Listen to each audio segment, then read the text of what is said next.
Yes sir. Okay. नमस्कार विद्यार्थी मित्रांनो. सर्वप्रथम दिलगिरी व्यक्त करतो, की थोडं टेक्निकल इश्यू येत होते. त्यामुळं बऱ्यापैकी नाही का आम्हाला चालू करता येत नव्हतं.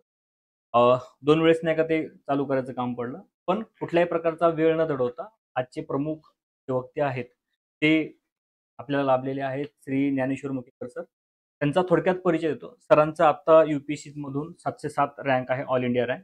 सरांच्या 2020 आणि 2021ला दोन्ही वेळेस एमपीसीच्या माध्यमातून निवड झालेली आहे. त्यांच्या निबंधाला म्हणजेच भाषा पेपरला सर्वोत्तम गुण होते. 2020ला त्यांना मराठीला 34 आणि इंग्रजीला 35 असे गुण होते.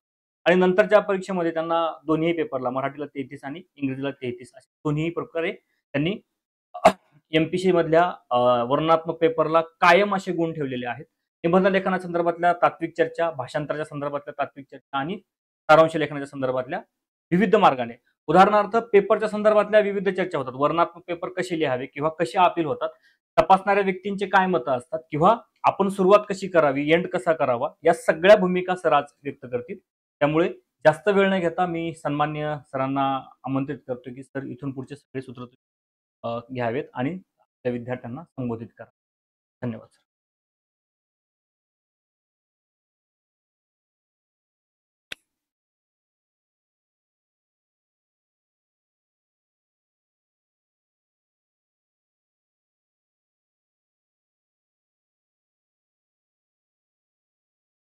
तर विद्यार्थी मित्रांनो, ज्ञान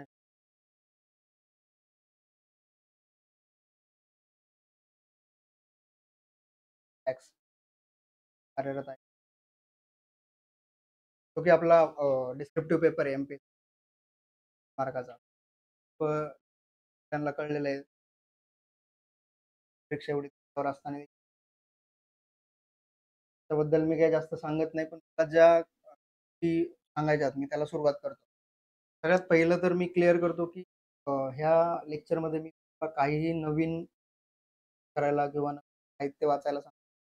तर तुमच्याकडे जे काही नॉलेज आहे ते तुम्ही आतापर्यंत जीएस ला वाचलंय, नंतर वाचत असता. तर तेच वाचन मला कशा पद्धतीने लिहायचं आहे, ह्याच्यावर मी एक सांगणार आहे.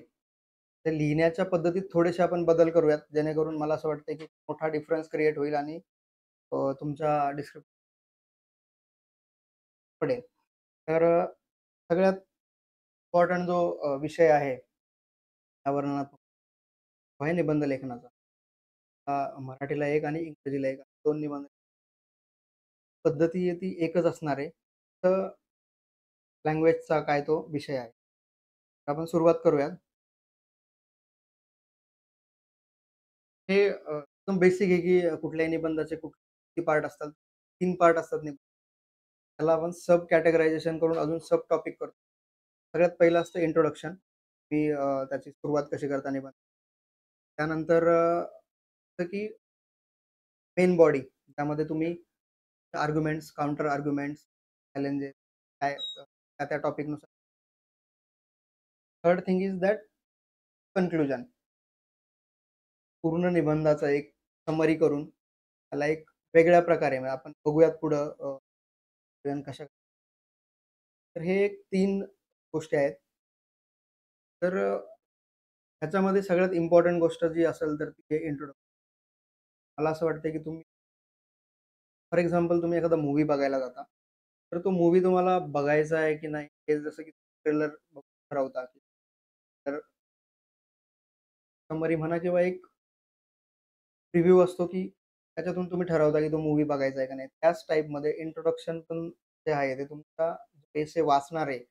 इंट्रोडक्शन कसं आहे त्याच्यावर ठरेल की समोरची तपासणारी व्यक्ती गांभीर्याने किंवा ती आवडीने तुमचा एसे वाचणार आहे. तो पार्ट आहे. मला असं वाटतं की खूप महत्त्वाचा पार्ट आहे. त्यावर आपण पहिलं बोलूयात.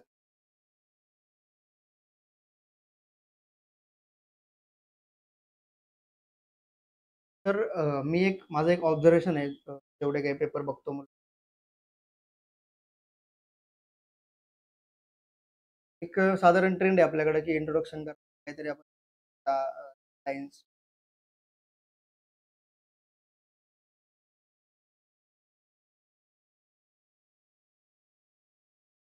मला असं वाटतं की ही खूपच कॉमन आणि ते खूपच प्रेडिक्टेबल अशी सुरुवात आहे. मला असं वाटतं की ही याला लास्ट रिसॉर्ट म्हणून कुठल्याच प्रकारचं इंट्रोडक्शन करता येत नसेल, तर तुम्ही ह्या टाइपकडे जा. जेवढं जमेल तेवढं ही गोष्ट अव्हॉइड करा. तर इंट्रोडक्शन करताना तुम्ही वेगवेगळ्या प्रकारे करू शकता. पहिली गोष्ट तर कोट बेस करू शकता. महान काहीतरी बोललेलं कोट असेल, एक्झाम्पल गांधीजीं एज्युकेशनशी रिलेटेड तेच मराठीमध्ये किंवा मग कविता असतील कुठल्या, की काहीतरी आशावादाकडे जर जायचं असेल आपल्याला, आलं होता होता त्या टाईपमध्ये ज्या काही कविता वगैरे असतील, तर ह्याने एक तुम्ही इंट्रोडक्शन एक गोष्ट आहे. मराठीच्या एसेमध्ये तुम्ही अभंगाने सुरुवात करू शकता. ही झाली एक प्रकारची सुरुवात. दुसरी एक मेथड आहे, जी तुम्हाला जर वापरता आली तर द बेस्ट थिंग. आयरनी बेस्ड इंट्रोडक्शन म्हणतो आपण, की 2 एखाद्या टॉपिकच्या 2 बाजू तुम्ही इंट्रोडक्शनमध्ये दाखवता. फॉर एक्झाम्पल, तर मला म्हणायचं आहे, की भारतीय स्वातंत्र्याची 75 वर्ष. तर त्यामध्ये आयरनी इंट्रोडक्शन करताना तुम्ही पॉझिटिव्ह साइड दाखवताल. त्याचबरोबर एक असलेली बाजू किंवा एक निगेटिव्ह साइड तुम्ही ओपन करता, की आफ्टर 75 इयर्स ऑफ इंडिपेंडन्स मला काय दिसतंय? पॉझिटिव्ह साइडमध्ये तुम्ही दाखवू शकताय, की त्याची इकॉनॉमी जास्त ग्रो करते. Largest PPP basis. Then science and टेकमधले तुम्ही त्याच्या ज्या प्रयाण असेल, मिलिटरी ते इंडियाचं तुम्ही डॉमिनन्स, लाइकवाईज पॉझिटिव्ह गोष्टी. पण त्याचबरोबर सेम पॅराग्राफमध्ये तुम्ही अशा वेळी त्या गोष्टी पाहत असताना काय मग तुम्हाला निगेटिव्ह दिसतंय, की इथून पण आपल्याकडं बेरोजगारी आहे, आवडते. त्यानंतर बघायला गेलं सोशल क्राईम्स होत आहेत.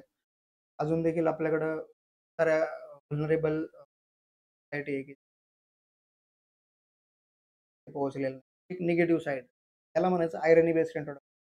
ह्याच्याने तुम्ही जो तुमचा निबंध वाचणार आहे, त्याच्या मनामध्ये एक क्युरिओसिटी उत्पन्न करता, की आता पुढं निबंधात काय लिहिलेलं असणार. ते तिथंच सांगतं, की तुम्हाला दोन्ही बाजू कळलेल्या आहेत त्या टॉपिक. त्यानंतर एक अजून एक पद्धत असते, अनेक्डोट बेस्ड म्हणजे तुम्ही काहीतरी हायपोथेटिकल स्टोरी तयार करता. अ, दंतकथा असेल, मायथॉलॉजीतली असेल, महाभारतातली एखादी गोष्ट, रामायणात आपण वगैरे वाचतो, त्यातली एखादी anecdote based start, that is also best start. Then त्याच्यानंतर अजून एक पद्धत आहे, की हिस्टॉरिकल गोष्टी सांगायच्या. जसं आठवतंय यू-पी-एस-सीचा एक हे होता आय थिंक 23चा, all who wonders are not lost असा. त्याची सुरुवात मी वास्को द गामा आणि ते हू त्याने मी सुरुवात केलेली. तर असं तुम्ही हिस्टॉरिकल गोष्टींनी पण स्टार्ट करू शकता. हे वेगवेगळ्या प्रकारचे इंट्रोडक्शन आहेत. पहिला पॅसेज तुमचा इंट्रोडक्शनवाला असावा. तर तो व्यवस्थितरित्या कन्साइज मॅनरमध्ये तुम्ही त्या गोष्टी केलेल्या असाव्यात. जास्त आपट-पसारा न लावता इंट्रोडक्शन. कमीत कमी शब्दांमध्ये वाचकाला तुम्ही त्या एस्सेकडे आकर्षित करता. हे झालं इंट्रोडक्शनच्या बाबतीत. त्यानंतर इंट्रोडक्शन नंतर एक पॅराग्राफ असा असावा, त्यात जर जमलं तर तुम्ही क्वेशन्स रेज करावेत. की फॉर एक्झाम्पल जसं आपण स्वातंत्र्याचा जो एसे जर घेतला तर मग तिथं तुम्ही प्रश्न विचारू शकता, की ते फक्त अचिव्हमेंटच केलेल्या आहेत का 75? काही चॅलेंजेस पण आहेत का? तर तुम्ही क्वेशन रेज करा जेणेकरून एक्झामिनरला कळणार आहे, की तुमच्या एसेचं कंटेंट काय-काय आहे. ते मराठी, इंग्लिश दोन्ही बाबतीत लागू कर लँग्वेजचा जो काही. त्याच्यानंतर तुम्ही मेन जे काही एसेचा टॉपिक आहे त्याला अ, चालू करा. म्हणजे बॉडी पार्टवाला चालू करा. बॉडी पार्टमध्ये जनरली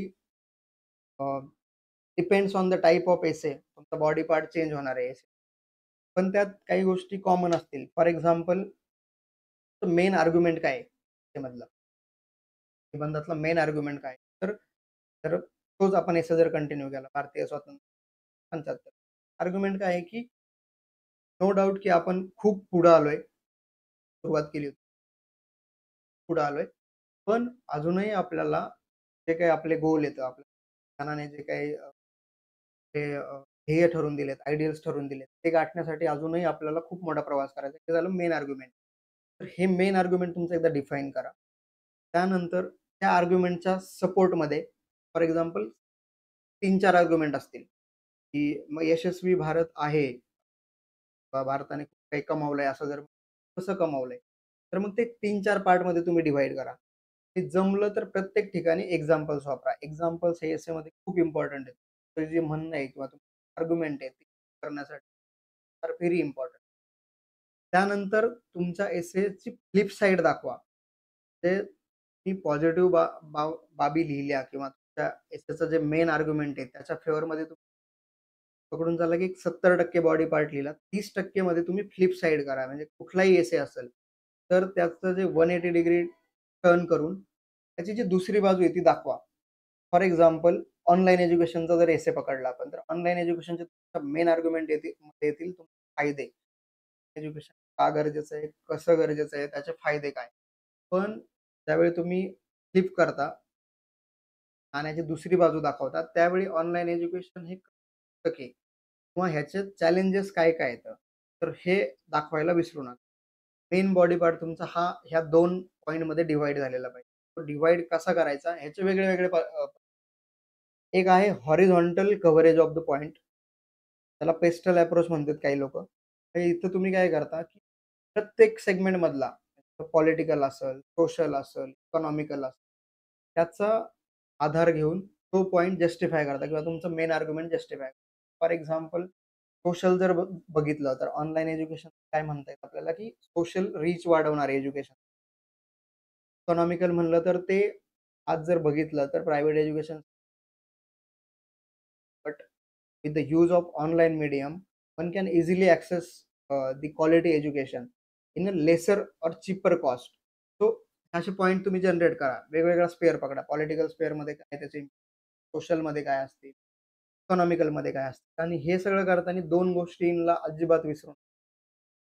इथिकल व्हॅल्यूजला मेन्शन करणं, एन्व्हायर्नमेंटल कन्सिडरेशन्स एसेमध्ये घेणं. आता जर बघितलं आपण तर क्लायमेट चेंज आणि त्याच्यामुळे होणाऱ्या सगळ्या गोष्टींमध्ये जे आहे, वेगवेगळ्या प्रकारच्या आपत्तीला सामोरं जात आहे. So government very, very important factor, be it in terms of policy consideration और be it in terms of the implementation of the policies. तो एन्व्हायर्नमेंटला नक्की कन्सिडर आपलं वन अर्थ, वन फ्युचरवालं मॉडेल असेल.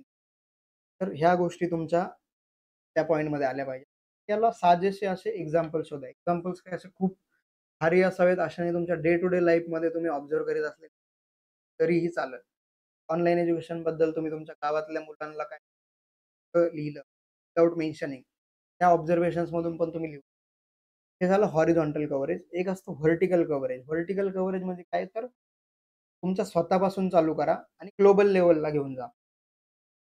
स्टार्ट फ्रॉम युअरसेल्फ, त्यानंतर तुमची family, फॅमिलीशी related जर काही त्या टॉपिकबद्दल, फॅमिली नंतर सोसायटी, सोसायटी नंतर nation, take it to the global level. म्हणजे ज्या टॉपिकमध्ये पॉसिबल आहे त्या टॉपिकमध्ये तुम्ही करा. तर हे झालं आपलं एक हॉरिझॉन्टल कव्हरेज, व्हर्टिकल कव्हरेज. ह्याच्यात प्रत्येक ठिकाणी एक्झाम्पल्स वापरा. मग आता तुम्ही म्हणाल की एक्झाम्पल्स कुठले एक्झाम्पल्स पण हिस्ट्रीमध्ये वाचतो. भरपूर सारे आपल्याकडे सोशल रिफॉर्म, त्यानंतर आपल्याकडं फ्रीडम फायटर्स होते. तर त्यांचे एक्झाम्पल्स वापरू शकतो. करेजचं जर काही आलं लिहिण्यामध्ये, करेजशी related who is better than शहीद भगतसिंग, देव, राजगुरू यांचे एक्झाम्पल्स तुम्ही वापरू शकता. किंवा सोशल व्हॅल्यूजशी रिलेटेड तुम्हाला काहीतरी लिहायचं, तर टेरेस आहेत, बाबा आमटे येतं. त्या लोकांचे तुम्ही एक्झाम्पल्स वापरू शकता. आणि आपल्या पुढे त्या त्या क्षेत्रातले एक लाईट हाऊस सारखं काम करतायत. त्यांचे एक्झाम्पल्स नक्की वापरा. महात्मा गांधी. महात्मा गांधींचं जर आयुष्य बघितलं तर तुम्हाला सगळ्याच व्हॅल्यूज त्यांच्या आयुष्याशी रिलेटेड दिसतील. डिसिप्लिन असेल, त्यानंतर आत्मनिर्भरता असेल, स्वावलंबन, डिग्निटी ऑफ लेबर असेल, ह्या गोष्टी आपल्या रेग्युलरच्या अभ्यासातून घेऊ शकताय. त्यानंतर मी असं सांगेल की थोडंसं मायथॉलॉजी मधून एक्झाम्पल्स घ्या. जे आपल्याकडे 2 मेजर इपिक्स आहेत, रामायण आणि महाभारत. ते जर कॅरेक्टर बघितले, तर ते कॅरेक्टर देखील तुम्ही कुठे ना कुठे लिंक करू शकता. दुर्योधन असेल, तर तुम्हाला जे निगेटिव्ह ह्युमन व्हॅल्यूज येतं, ग्रीड असेल किंवा अहंकार, क्रोध या गोष्टींशी रिलेटेड तुम्ही दुर्योधनाला करू शकता. तर कृष्णाकडे जर बघितलं तर रिॲलिटी किंवा वास्तववादी कसं असावं, त्या अनुषंगाने तुम्ही कृष्णाला लिंक करू शकता. रामाकडे जर बघितलं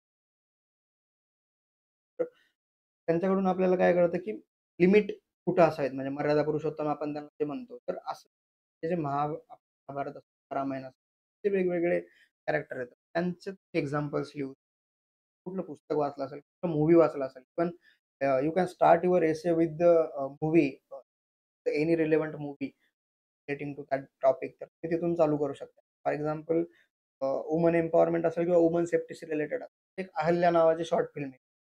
तुम्ही तिथून ओपनिंग करू शकता. रिसेंटली एक मिसेस नावाचा तर त्याने तुम्ही ते जेंडर इक्वॅलिटी, फॅमिली ह्याच्याशी रिलेटेड जर काही आलं तर ते तिथे उचलू शकता. मूव्हीजचा पण चांगला वापर करू शकतात. जर आता बघा मूव्ही असं नाही सांगणार मी, पण बघितलेले असतील आधी तर just for the ease remembering तुम्ही त्याचं लिस्ट करू शकताय. ते काही-काही चांगले movie येतात त्यात. मेजर संदेश दिलेला गांधीजींनी. हां, बरेच सारे असे मराठी मूव्ही येतं. तर ह्यांचा पण तुम्ही वापर करून ते ॲज अ एक्झाम्पल म्हणून इंट्रोडक्शनमध्ये किंवा बॉडीमध्ये तुम्ही वापरू शकता. तर हे झालं मेजर बॉडी पार्टबद्दल. आता तुम्ही डिपेंड्स की तुम्हाला 4 पानं लिहिणार, 4.5 पानं लिहिणार. धरून चला की इंट्रोडक्शन आणि क्वेशनवाला तुमचे 2 पॅराग्राफ बनले. बॉडीमध्ये प्रोमध्ये तुम्ही आर्ग्युमेंट्सच्या फेवरमध्ये तुम्ही फॉर एक्झाम्पल 3 पॅराग्राफ लिहिले, तर पुढचे 2 पॅराग्राफ हे काउंटर आर्ग्युमेंट आले. 5 पॅराग्राफची तुमची बॉडी बनून जाईल.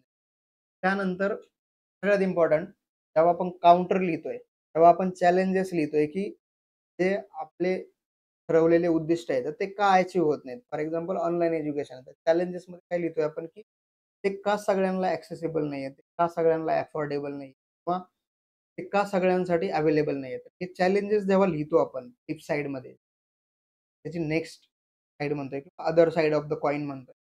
त्याच्यानंतर इमिडिएट पॅराग्राफमध्ये तुमच्याकडे सोल्युशन्स आले पाहिजेत, की असं नाही की फक्त तुम्ही प्रॉब्लेम्स डाउन करताय. इमिडिएट नेक्स्ट पॅराग्राफमध्ये तुमचे सोल्युशन्स आले पाहिजेत. आता आपण जेव्हा सोल्युशन्स बद्दल बोलतोय, आपण ऑलरेडी कन्क्लुजनकडे निघतोय. सोल्युशन्स आले पाहिजेत. मग सोल्युशन्समध्ये असं नाही की तुम्ही खूप काहीतरी भारी किंवा एकदम पॉलिसी लेव्हलचे सोल्युशन्स. एक 2-3 सोल्युशन जेणेकरून तुमचा एक त्या एसेमध्ये ऑप्टिमिझम दिसून येईल, की सोल्युशन ओरिएंटेड जो अप्रोच म्हणतो आपण, जो थिओक्रॅट्सचा असायला पाहिजे, तर तो दिसून येईल. तर त्या अनुषंगाने एक 2-3 सोल्युशन मग ते पॉलिटिकल किंवा पॉलिसी लेव्हलवाले असतील किंवा फॅमिली लेव्हलवाले असतील. फॉर एक्झाम्पल वुमन एम्पॉवरमेंटशी रिलेटेड ते to teach your child, treat boy and girl or male and हे फॅमिलीपासून जे चालू करतो आपण value education building. That is also one of the solution. Keep it as simple as possible आणि खूप जास्त रिलेटेबल असावेत, असं मला वाटतं रादर दॅन की सुपरफिशियल काहीतरी लिहिलं.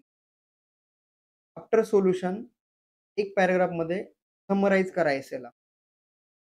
2-3 पानाची समरी असेल तरी चालेल. तर समराईज करा. समराईज करताना रिपीट काही करू नका.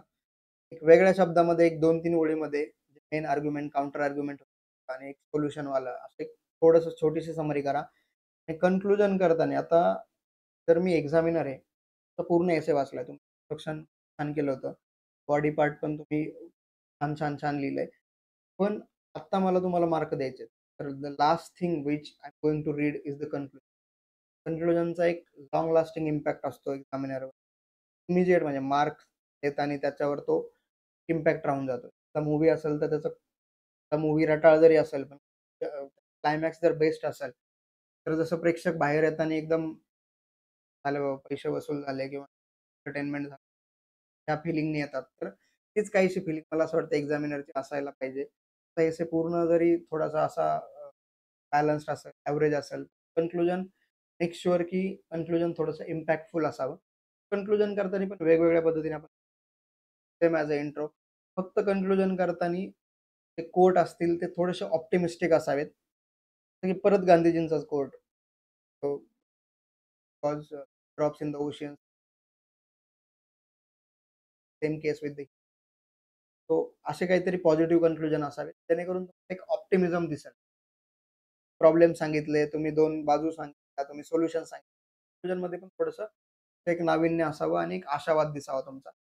हे झालं एक कोड बेस अगेन किंवा काहीतरी कविता असतील किंवा काहीतरी एक गाणं असेल, गाणे पण आहेत छान आशावादी काही. ते लिहू शकताय तुम्ही किंवा एखादा एक नॉर्मल कोट कुठला पण बनवून ठेवा. तर तो यूज करू शकताय. अजून काही गोष्टी सांगेल मी, त्या तुमच्या रेग्युलरच्या अभ्यासातल्या आहेत, तर त्या तुम्हाला एसेमध्ये कामाला येतील. फॉर एक्झाम्पल तुम्ही इंग्लिशमध्ये इडियम्स, फ्रेजेस वाचता, मराठीमध्ये जर का हा पेपर भाषा विषयाचा आहे, तर अपेक्षित आहे की थोडंसं अलंकारिक लिहिता यावं. तर ठरवून मला असं वाटतंय की एक 2-3 चांगल्या इडियम्स असतील किंवा फ्रेजेस असतील, काढून ठेवाव्यात. ते त्या वापराव्यात. ते पण जर म्हणायचं असेल की treating for example treating woman in a पॅट्रिआर्कल society is very very very काय म्हणता याला? Very difficult task. तर असं डिफिकल्ट टास्क न म्हणता तुम्ही वापरू शकता लॅटिन शब्द Herculean task. That is that that that means the difficult task. असे एक 2-4 शब्द तुम्ही ठरवून घेऊ शकताय आणि ते जस्ट की तुमच्याकडे ते कंटेंट आहे हे एक्झामिनरला कळावं. एक 2-3 शब्द किंवा फॉर एक्झाम्पल काहीतरी तुम्हाला असं प्रॉब्लेम आहे सोसायटी तो आता चेंज करायला पाहिजे. तेव्हा आपण इंग्लिशमध्ये वाचलेलं आहे की we turn a new leaf असं काहीतरी. तर we should not let any stone unturn. त्या टाइपमध्ये तुम्ही त्या गोष्टी वापरू शकता इकडे मला. तसंच मराठीमध्ये पण थोडेसे म्हणी असतील, वाक्प्रचार ते जर वापरता आले साजेसं, बळच पाहिजेत म्हणून न घुसवता व्यवस्थितरित्या रिलेव्हंट असं वापरता आलं तर ते वापरायला पाहिजे. त्यानंतर त्याच्यामध्ये हा एक प्रॉब्लेम आहे म्हणजे स्टार्ट कसं करायचं किंवा वेळेचं नियोजन होत नाही. हा एक बऱ्याच लोकांचा प्रॉब्लेम असतो. तर मला असं वाटतं की एसे लिहायला स्टार्ट करायच्या आधी तुमच्या माइंडमध्ये क्लिअर पाहिजे. तुम्हाला एसेमध्ये काय लिहायचंय? तुम्हाला एसेमध्ये ते कुठल्या क्रमाने लिहायचंय?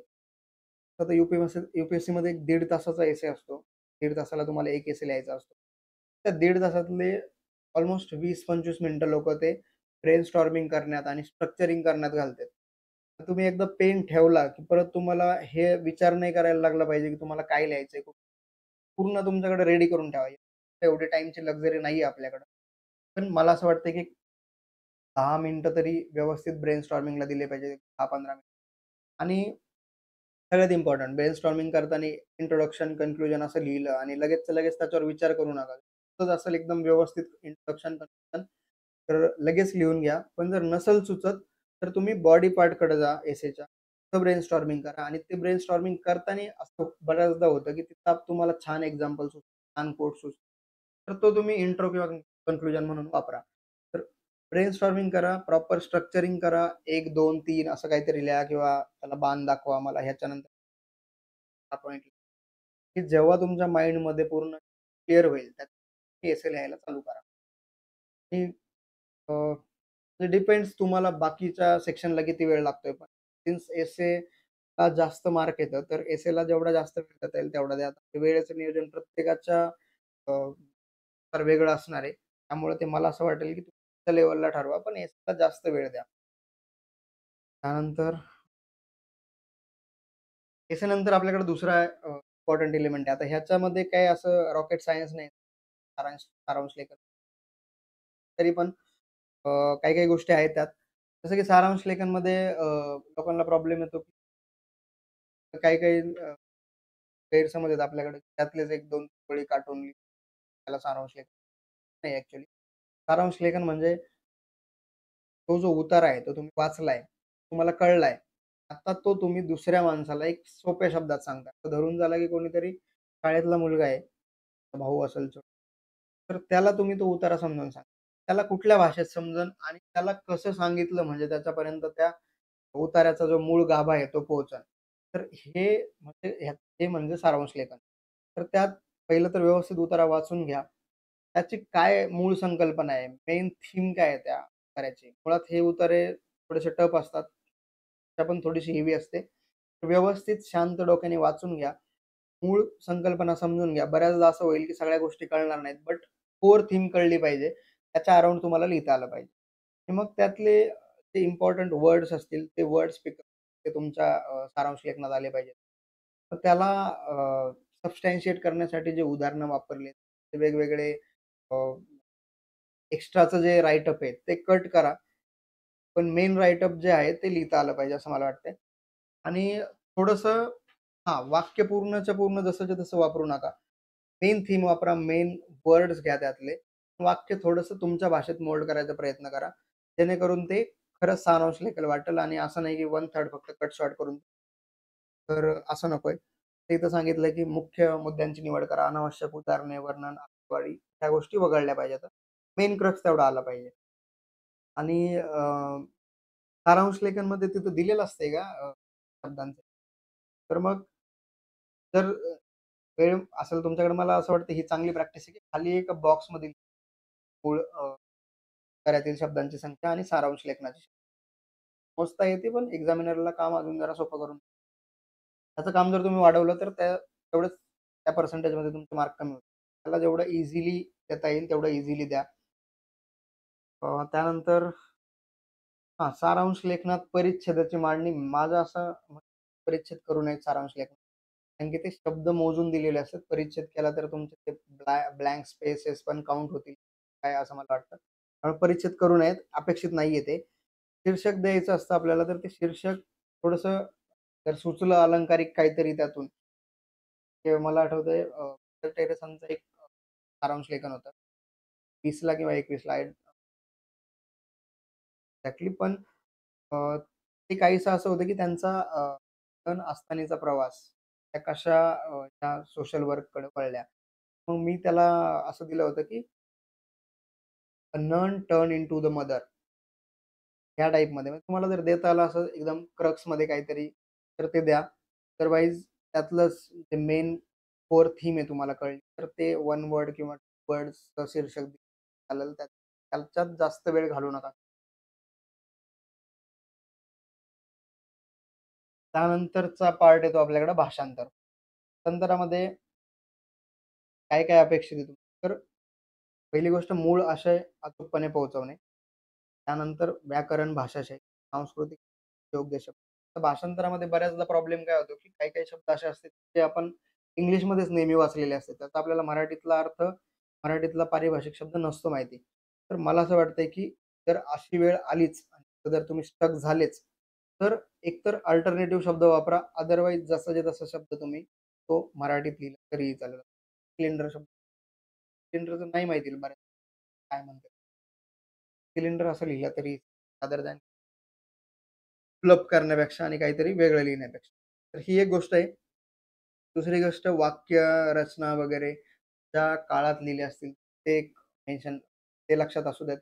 काळात हे, काळात हे किंवा काळाबद्दल काळ तेवढा बदलू नये. काळ बदलला म्हणजे सगळं व्याकरण बदललं. टेन्सकडे जरा जास्त लक्ष द्या मराठीमध्ये.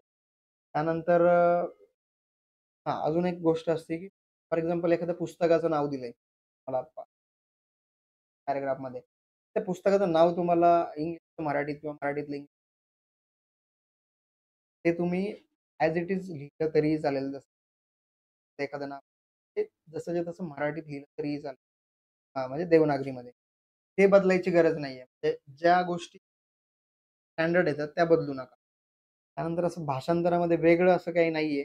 एखाद्या शब्दाला अडकले कुठं, तर वाक्याचा किंवा त्या लेखकाला जे म्हणायचंय त्याचा अर्थ न बदलता त्याला पर्यायी शब्द लिहा आणि एखाद्या शब्दाला अडकून बसू नका. म्हणजे भाषांतर आणि सारांश लेखनावर बोलण्यासारखं तेवढ्यासा तिथं मार्कांचा डिफरन्स पण येत नाही. बऱ्यापैकी सगळ्यांना एव्हरेज मार्क असतात.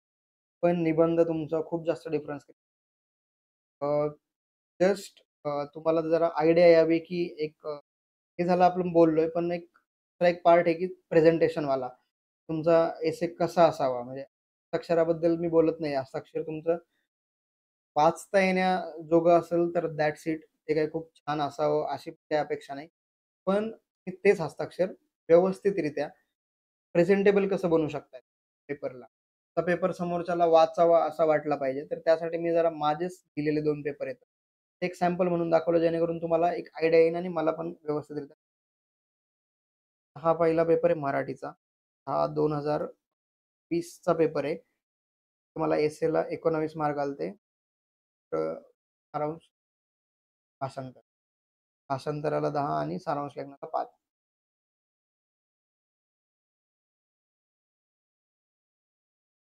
तर आता हे बघून तुम्ही म्हणताल, की सर तुम्ही तर म्हणले होते, की ब्रेनस्टॉर्मिंग व्यवस्थित करा आणि 4-5 4-5 शब्द लिहिले तर.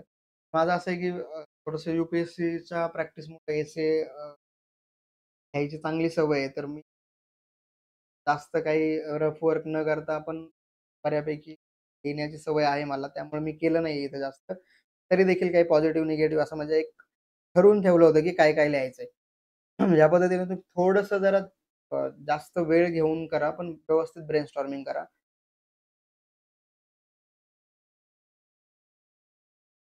याच्याबद्दल नाही काही जास्त बोलायचं. हां, हे मला जे सांगायचं होतं ते हे आहे, की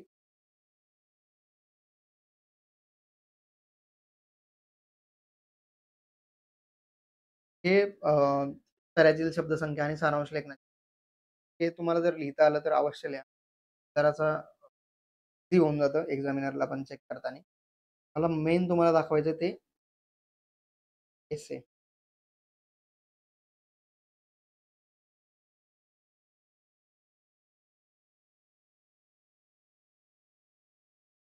ऑनलाईन शिक्षण सोय की गैरसोय नावाचा एसे होता.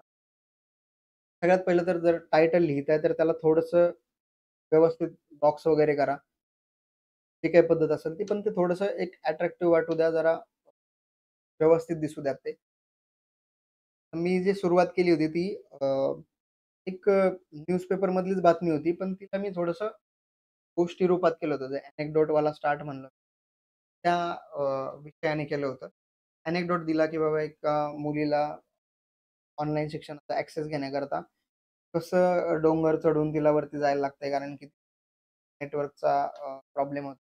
मोबाईल घेण्यासाठी पण वडिलांना गाय विकायला लागली होती. तर ह्या त्याची ती बातमी होती. तिथून सुरुवात केली आणि प्रश्न विचारला, की एक प्रश्न मनात आवाज काढतोय, ऑनलाईन शिक्षण सोय की गैरसोय? तर इथं आपण त्याला एक्झामिनरला क्लिअर करतो, की मला हा टॉपिक व्यवस्थित कळलेला आहे आणि आता लेट्स एक्सप्लोर, की जो टॉपिक दिलाय सोय की गैरसोय? आणि मग तुम्ही एक्सप्लोर करायला चालू करा. आता इथं जर तुम्ही बघितलं तर 2 पॅराग्राफ इथं हा पॅराग्राफ संपलाय. त्यानंतर एक ओळ सोडलेली आहे मध्ये. मग आपण दुसरा पॅराग्राफ थोडंसं तुमचा पेपर मोकळा वाटतो, व्यवस्थित वाटतो, असं प्रेझेंटेबल वाटतो. ते करून इथे लगेच लिहिण्यापेक्षा एक ओळ सोडून त्यानंतर मला जर बघितलं तुम्ही तर मेन जे मुद्दे येतात त्याला अंडरलाईन केलेले. सवय चांगली, की इमिडिएटली कळतं मला, की त्या पॅराग्राफमध्ये अंडरलाईनची एक जरा सवय केली तर बरं आहे.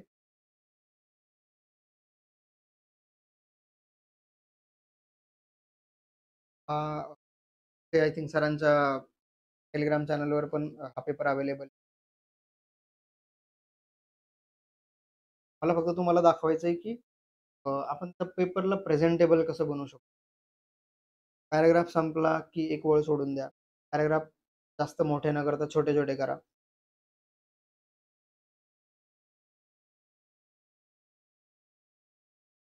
शेवटी जसं आता इथं मी वापरलं होतं, की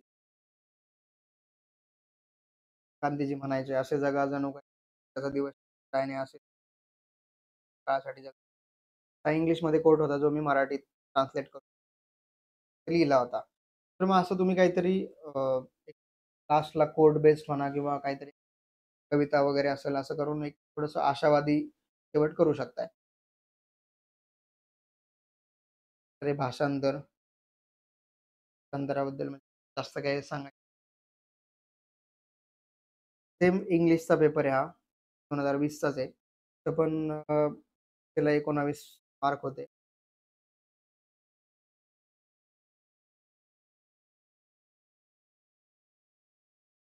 इथं जर तुम्ही बघितलं तर ब्रेनस्टॉर्मिंग बऱ्यापैकी व्यवस्थित असणार आहे काय तर त्या वर्किंग वुमनशी रिलेटेड हा होता. वर्किंग वुमनशी रिलेटेड इकॉनॉमिकल ॲस्पेक्ट काय येतं? त्यानंतर पर्सनल किंवा फॅमिली लेव्हलला काय येतं? ड्युअल रोलवाला वर्किंग वुमनला घरचे कामं पण वर्कप्लेसच्या ठिकाणी पण काम करायला लागतं. So he has to perform or she is under the burden of dual responsibility.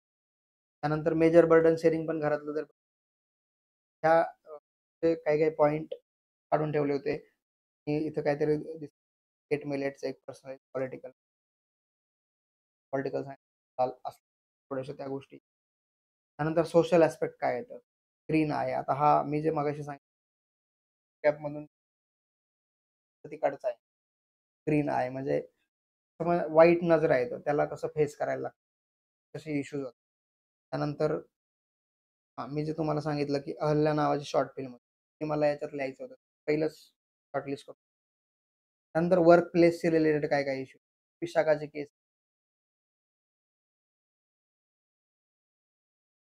आला होता. हॅरेसमेंटच्या वेळेस. अरुणा शानबागची केस. पण एक वेळ म्हणजे खूपच अनफॉर्च्युनेट झालेली घटना. अशा ज्या रिअल सेन्सेस तुम्हाला लिहिता आले, तर ते पहिलंच जॉट डाउन करून ठेवा आणि जेव्हा लिहिताय तेव्हा ते त्या ठिकाणी व्यवस्थित स्ट्रक्चरिंग करून लिहा.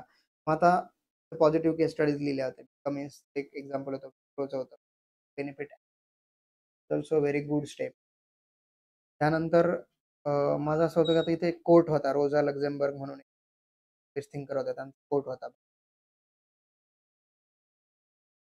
कोट ह्या 3 कोट होते माझ्याकडे. हे 3 चॉईस होते. ते वापरायचे होते. पहिलंच ब्रेनस्टॉर्मिंग करून ठेवा आणि हे व्यवस्थित स्ट्रक्चरिंग करून ठेवा. त्याच्यानंतरच लिहायला स्टार्ट. जर बघितलं तर सेम जसं मराठीचा एसे होता तसं त्याला पण त्या टायटल आहे. त्याला व्यवस्थितरित्या एक बॉक्स केलेला आहे. मलाही म्हणजे मी अजून पण एसएच्या पेपरला पण ही वापरतो. ते टायटल आहे ते पूर्ण कॅपिटलमध्ये आणि एक त्याचं वेगळं असं अस्तित्व दिसतं पेपरमध्ये. बघणाऱ्याला पण ते थोडंसं अट्रॅक्टिव्ह वाटतं. तर जसं मी सांगितलं होतं, की अहल्या नावाची जी शॉर्ट फिल्म होती, सुरुवात केली होती. तर पहिल्या एसेसाठी एक आपण अॅनेक्डोट वापरला होता, एक स्टोरी वापरली होती. तसंच अहिल्या नावाच्या शॉर्ट फिल्ममध्ये पण एक स्टोरी आहे. स्टोरी थोडीशी एक्सप्लेन केली आणि त्यातला जो मेन विषय आहे, त्या मूळ विषयाला आपण हात घातला. काय होतं, की the very first question is with title working woman because she has been always working. तर डाऊट आहे आपल्याला. वर्किंग वुमन काय आहे ना? Woman is always working. So he is always working. Working woman लिहायची गरज नाही. Working is by default. She is always working since the earliest civilization. Secondly, what are the problems this modern age work? हा आपला main मुद्दा आहे की modern age working woman. तर ते व्यवस्थितरित्या तिथे लिहिलं गेलं. Cases let's explore. पण पहिलं जसं बघितलं मराठीच्या एसेमध्ये पण आपण एक क्वेश्चन पण आपण एक क्वेश्चन आणि मग नंतर जर बघितलं तर हा Rosa Luxembourg starts when women will start asking pounds and strawberry of ह्याने आपला जो विषय आहे त्या रिलेव्हंट असा कोट आहे. तर तिथून सुरुवात केली. तो झाला. मग ते कोट कोणाचा आहे काय थोडंसं त्याला त्याचं पण इंट्रोडक्शन झालं. सेम तुम्ही त्या टेलिग्राम चॅनलवरून हा पेपर जर बघितलं तर परत इथं पण तुम्हाला दिसेल पॅराग्राफच्या नंतर आपण लाईन सोड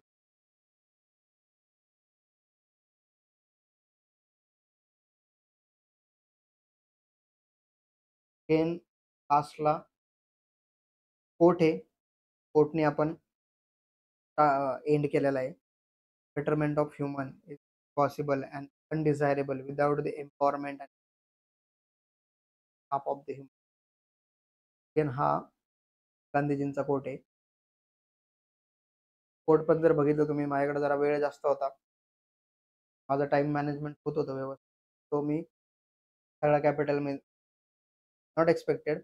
पण कोट वगैरे असेल तर व्यवस्थित त्याचं फॉर्मॅटिंग चांगलं असावं. तो बरोबर सेंटरला अलाइन असावा. इथं बघितलं तुम्ही पहिल्या पानावरचा तो कोट देखील सेंटर अलाइन आहे. हा पूर्ण पॅराग्राफ स्टार्ट इकडनं होतो. व्यवस्थितरित्या आपण लिहितो. वर्डमध्ये फॉर्मॅटिंग करतो आपण त्या टाईपमध्ये ते दिसणाऱ्याला, बघणाऱ्याला ते अजून व्यवस्थित वाटतं. मग तुम्ही जर बघितलं परत एंडला थोडंसं ऑप्टिमिस्टिक आहे. Turn on new leaf. Again जे म्हणलं मी तुम्हाला, की व्होकॅबचा कसा यूज हे तिकडनं झालंय. We should turn on where working woman and working men enjoy same opportunity. Sure, I am sure one day this will be there. हा तुमचा optimism. So these are the basic things that keep in mind when you are writing essay. Content matter करतंच no doubt, but ते content कसं represent केलंय also very important thing. त्या प्रेझेंटेशनकडे भान द्या. फ्लो लक्षात ठेवा एसेचा. एका पॅराग्राफमधून दुसऱ्या पॅराग्राफमध्ये जा. इधर पहिल्या पॅराग्राफच्या शेवटी किंवा दुसऱ्या पॅराग्राफच्या सुरुवातीला तुम्ही असं एक कनेक्टिंग लाईन वापरा. For example me political benefits किंवा पॉलिटिकल कडून सोशलकडे शिफ्ट होतो. पहिल्या पॅराग्राफच्या शेवटी मी तिथे लिहिणार, की राजकीय ह्या दिलेल्या फॉर एक्झाम्पल त्यातील निवडणुकांचा विषय, सायमल्टेनियस इलेक्शनचा विषय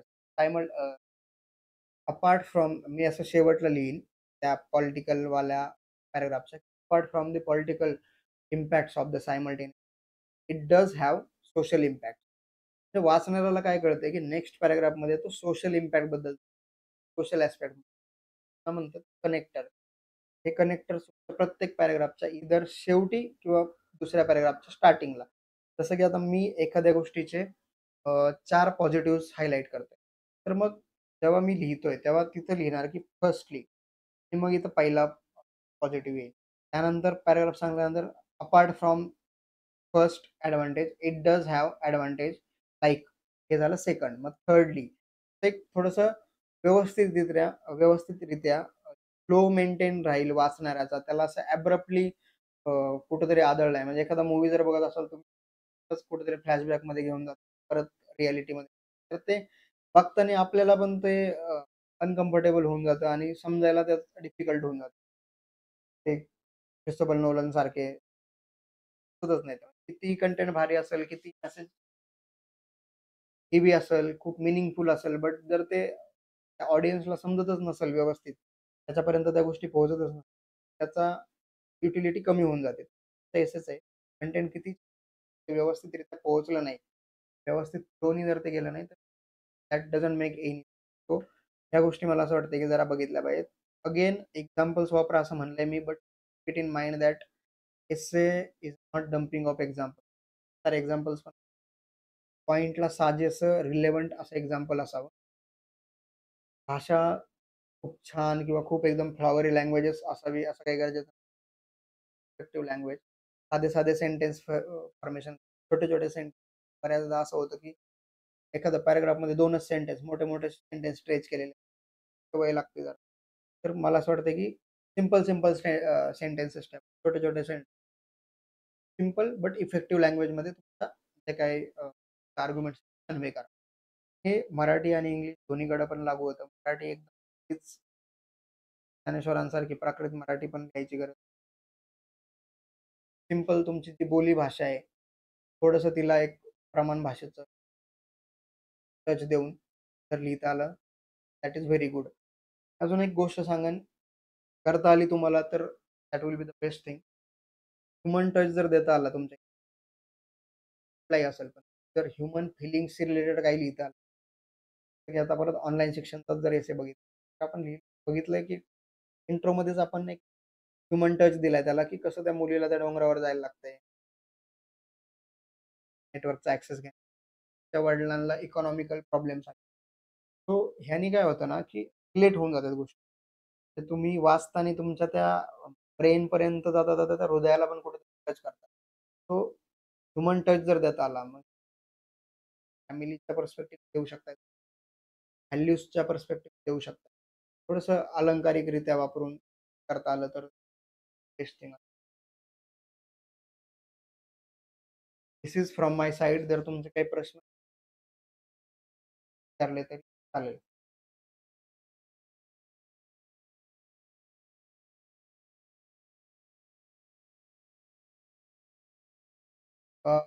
लिंक शेअर केली जाईल तिथं, बघून घ्या. काही प्रश्न असतील तर विचारा.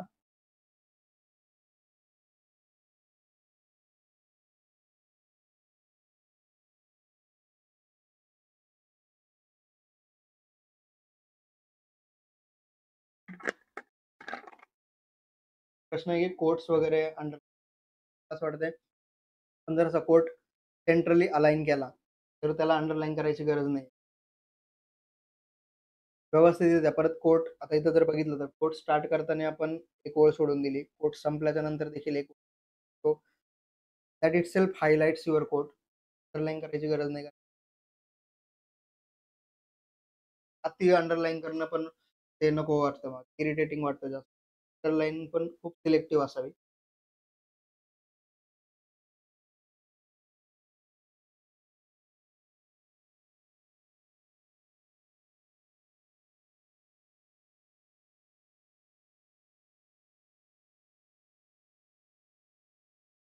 दोन्ही पण. हे टाईम डिस्ट्रिब्युशनचं मी परत तेच सांगेल, की स्पीडनुसार व्हॅरी होतं ते. देताना मला असं वाटतंय, की 60% टाईम, दीड तासाचा 60% किंवा 50% त्या निबंधाला द्या. उरलेला जो वेळ आहे, दीड तासाचा तो सारांश लेखनाला आणि भाषांतराला द्या. हे खूपच इंडिव्हिज्युअल स्पेसिफिक आहे ते. ते तुम्हाला किती वेळ लागतो त्याच्यानुसार बघा. पण निबंध लिहिताना सारांश लेखन, भाषांतर ह्याच्यावर